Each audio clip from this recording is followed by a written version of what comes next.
சங்கடஹர சதுர்த்தி உருவான கதை தெரியுமா?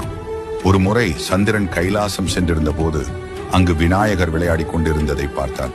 விநாயகர் குதித்து குதித்து விளையாடுவதற்கு ஏற்ப அவருடைய தொந்தியும் குலுங்கி கொண்டிருந்தது. அதை பார்த்ததும் சந்திரனுக்கு சிரிப்பு வந்துவிட்டது. விநாயகரை பார்த்து கேலியாக சிரித்தார். அந்த சிரிப்பு விநாயகருக்கு கோபத்தை வரவழைத்து விட்டது.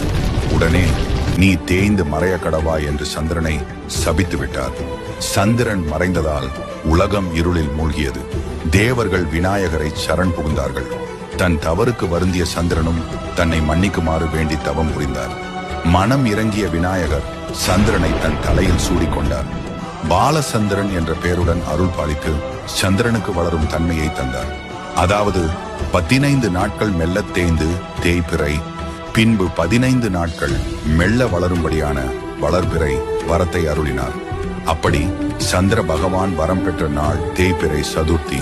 சங்கடஹர் என்றால் சங்கடத்தை, துன்பத்தை நீக்குதல் என்று பொருள். உலக வாழ்வில் நாம் செய்த கர்மவினையின் பலனாக வரும் எல்லாவித இன்னல்களையும் போக்கி அளவில்லாத நன்மைகளை தருவதால் இந்த விரதம் சங்கடஹர சதுர்த்தி விரதம் என்று போற்றப்படுகிறது.